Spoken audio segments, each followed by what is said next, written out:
దేశంలో ఈ వీధిలో ఉన్న ప్రతి ఒక్కరికి కూడా ప్రభు అయిన యేసుక్రీస్తు వారి యొక్క పరిశుద్ధమైన నామంలో శుభాభివందనాలు తెలియజేసుకుంటున్నాను. అలాగే ఈ దినం మనందరికీ తెలిసిందే, మనందరికీ స్వాతంత్రం వచ్చిన దినోత్సవం.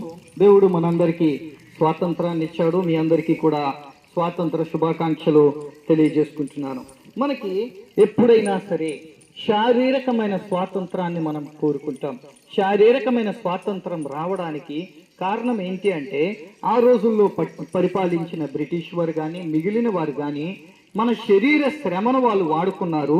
శారీరకమైన స్వాతంత్రం మనం లేకుండా అయిపోయామని మధ్యలో చాలా మంది స్వాతంత్ర సమర యోధులు పోరాటం చేశారు. ఎందుకు పోరాటం చేశారు అంటే, తినడానికి స్వేచ్ఛ ఉండేది కాదు, పని చేయడానికి స్వేచ్ఛ ఉండేది కాదు, కుల స్వేచ్ఛ లేదు, మత స్వేచ్ఛ లేదు, ఏమీ లేదు. కానీ మధ్యలో ఆ స్వాతంత్రం తేవడానికి కొన్ని వందల మంది, వేల మంది, లక్షల మంది స్వాతంత్రం మనకి ఏ విధంగా ఇవ్వాలి అని ప్రణాళికను రూపొందించి మనందరికీ స్వాతంత్రం ఇవ్వడానికి రకరకాలైన బాధలను అనుభవించారు, కష్టాలను అనుభవించి మనకి వాళ్ళు స్వాతంత్రాన్ని తీసుకురావడానికి ఇష్టపడ్డారు. స్వాతంత్రం అంటే ఏంటి అని మనం ఒక్కసారి ఆలోచించామనుకోండి, అప్పుడు ఉన్నది ఇప్పుడు లేనిది కాదు. ఎందుకంటే ఇప్పుడు మనం అనుభవించట్లేదు, స్వాతంత్రాన్ని మనం అనుభవిస్తున్నాం కానీ బానిసత్వాన్ని అనుభవించట్లేదు. బానిసత్వానికి స్వాతంత్రానికి రెండు రకాలైన తేడాలు ఉన్నాయి. స్వేచ్ఛ మనిషిని స్వాతంత్రుణ్ణి చేస్తుంది.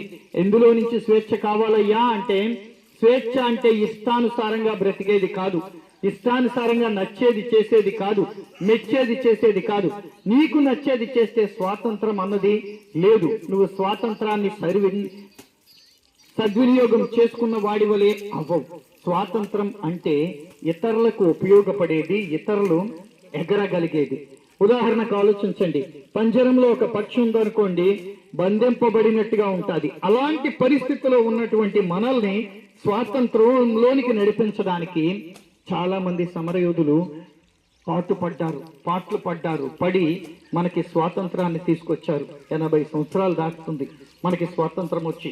ఈ స్వాతంత్రం వచ్చిన తరువాత మనం ఇంకొక స్వాతంత్రం లేని వారం అయిపోయాం. ఏంటి అంటే, మనకున్నటువంటి వాటిని బట్టి మనం బందీలమైపోయాం. మనకి దేవుడిచ్చిన స్వేచ్ఛను వినియోగించుకోకుండా బందీలమైపోయాం. ఉదాహరణకు ఆలోచించండి, ఇంట్లో పిల్లలు ఉన్నారనుకోండి, తల్లిదండ్రులు చెప్తుంటారు అలాగుండు ఇలాగుండు అలాగుండని. వాళ్ళు అనుకుంటారు మా నాన్నలు నన్ను బందీల్ని చేస్తున్నారు అనుకుంటారు, నా మీద అధికారాన్ని చెలాయిస్తున్నారు అనుకుంటారు. వాళ్ళు బయటికి వెళ్ళిపోయిన తర్వాత హాస్టళ్ళకి, స్కూళ్ళకి చెడిపోయిన పిల్లలు ఎంతో మంది ఉంటారు. కట్టడి లేక. బందీ వేరు, కట్టడి వేరు. భక్తి అన్నది మనల్ని కట్టడి చేసేది. ఎందుకు అంటే, అపవిత్రతలోకి, శాపములోనికి, మిగిలిన వాటిలోనికి తీసుకెళ్లకుండా కట్టడి చేయాలి. బందీ చెయ్యదు భక్తి. కానీ ఈ రోజుల్లో మనం బందీలం అయిపోతున్నాం. ఎందుకంటే భయపడి, స్వాతంత్రము ఉన్నప్పటికీ కూడా వాటిని సద్వినియోగం చేసుకోలేక. యేసు ప్రభు వారి లోకంలోనికి వచ్చేటప్పుడు ఒక మాట చెప్పారు. యోహాను సువార్త 8:36 ఉంటుంది. కుమారుడు ఎందుకు వచ్చాడు అంటే, ఆయన యందు విశ్వాసం ఉంచిన వారికి స్వాతంత్రాన్ని ఇవ్వడానికి వచ్చాడు. నీకు నాకు భక్తిలో నుంచి గాని, యుక్తిలో నుంచి గాని, నరకము నుండి గాని ఎటువంటి స్వాతంత్రం కావాలి అన్నా ఇవ్వడానికి యేసు ప్రభు వారి లోకంలోనికి వచ్చారు. ఆలోచించండి, మనం ఎందులో బందీలమై ఉన్నాము. ఈ రోజుల్లో బందీలమై ఉన్నాము అని బయటికి కనబడకపోవచ్చు. నీ హృదయం దేని చేత బంధింపబడిందో నాకు తెలియదు, నీ యొక్క నడవడిక దేని చేత బంధింపబడిందో నాకు తెలియదు. చాలా మంది ఈ రోజుల్లో బందీలు అయిపోయి, ఇది దేనికి అంటే నా చేతిలో ఉన్న మొబైల్కి. కానీ వాక్యం చెప్తుంది వాక్యానికి బందీలు అవ్వాలని చెప్తుంది.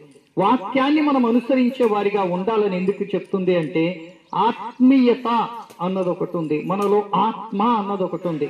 ఆత్మను ఎవరు బంధించలేరు, కానీ ఆత్మకు స్వాతంత్రం ఉంది. కానీ భక్తిని వాడాల్సిన రీతిలో వాడలేక మనం బందీలు అయిపోతున్నాం. మొబైల్ ఉంది, మొబైల్లో మనకి నచ్చినవి మనం చూడొచ్చు, చెడువి చూడొచ్చు, మంచివి చూడొచ్చు, పాడు చేసుకునేవి హృదయాన్ని చూడొచ్చు, అలాగే గెలిపించేవి కూడా చూడొచ్చు. కానీ ఎవరైనా సర్వే చేసిన వాళ్ళని అడిగితే చెప్తారు, చెడే ఎక్కువ వెళ్తుంది మొబైల్ నుండి, మంచి తక్కువ వెళ్తుంది. చెడు కార్యాలకే చేసినవే బయటికి వస్తాయి, కానీ మంచి కార్యాలకి చేసినవి చాలా తక్కువ. వాటి వల్ల చనిపోయి, ఆటలాడుతూ చనిపోయిన పిల్లలు ఎంతో మంది. వారందరూ ఆటలకి బానిసలైపోయారు, బందీలైపోయారు. అలాగని మొబైల్ ఉండడం తప్ప అంటే కాదు, అదొక వ్యవస్థ. ఒక దగ్గర నుండి ఒక దగ్గరికి మనకి సమాచారాన్ని, సందేశాన్ని ఇచ్చేది. ఆత్మ కూడా దేవుని మాటలను నీకు నాకు తెలియజేయడానికి వచ్చింది. కుమారుడు లోకములోనికి వెలిగించడానికి వచ్చాడు యేసు ప్రభు వారు. కానీ లోకము గాని చీకటి గాని దానిని గ్రహించకున్నది అని వాక్యం చెప్తుంది. ఎందుకు గ్రహించడం లేదు అంటే మనం చీకటిలోనే ఉండాలి అనుకుంటున్నాం గనక వాటి నుండి బయటికి రావడానికి మనకి శక్తి చాలడం లేదు గనక. రోజుల్లో మన మనస్సుకి స్వాతంత్రం ఉందా? బానిసత్వంలో ఇంకా మన మనస్సు ఉందా? బానిసత్వం, బందీ అంటే అందరూ కనిపించేవే దయచేసి అనుకోవద్దు. అహంకారం ఒక బానిసత్వం, నేనే గొప్ప అన్న గర్వం ఒక బానిసత్వం, నేను చేసేదే రైట్ అనేది ఒక బానిసత్వం. వాటి నుండి విడిపింపబడాలి అంటే దేవుని వాక్యం చెప్తుంది విధేయత అన్న మనస్సు ఉండాలి. వాటిలోకి మనం రావాలి అంటే మన మనస్సు చాలాసార్లు ఒప్పుకోదు. కానీ దేవుని చెప్పేది ఒకటే, నువ్వు పరలోకానికి చేరాలి అంటే విధేయతతో దేవుని సన్నిధిలో వినయముతో ఒక్క చిన్న ప్రార్థన చేయాలి. ఏమని అంటే, నేను పాపిని ప్రభువా, నీ సన్నిధిలోకి నన్ను చేర్చుకో, నా హృదయములోనికి రా ప్రభువా అని అడిగేటప్పుడు నోటితో అడిగితే హృదయములోనికి వచ్చి చెయ్యగలిగిన కార్యము చేస్తాడు ఆయన. ఈ రోజుల్లో మనం విధేయతతో మంచిగా మాటలు కూడా మాట్లాడలేకపోతున్నాం, సమాధానంతో ఒక సమాధానం కూడా చెప్పలేకపోతున్నాం. ఎందుకు అంటే మనలో ఉన్నటువంటి మూర్ఖత్వం అనేటువంటి చెరసాల బందీలుగా ఉంటున్నాం. వాటన్నిటి నుండి నిన్ను నన్ను విడిపించడానికి ఈ లోకంలోనికి వచ్చినటువంటి దేవుడు యేసు ప్రభువారు. అటువంటి స్వాతంత్రం మీరందరూ పొందుకోవాలని నేను కోరుకుంటున్నాను. దేవుడి మాటలను మీ వినికిడిలో దీవించును గాక. మన మధ్యలో ఉన్న సతీష్ బ్రదర్ వచ్చి ప్రార్థన చేస్తారు.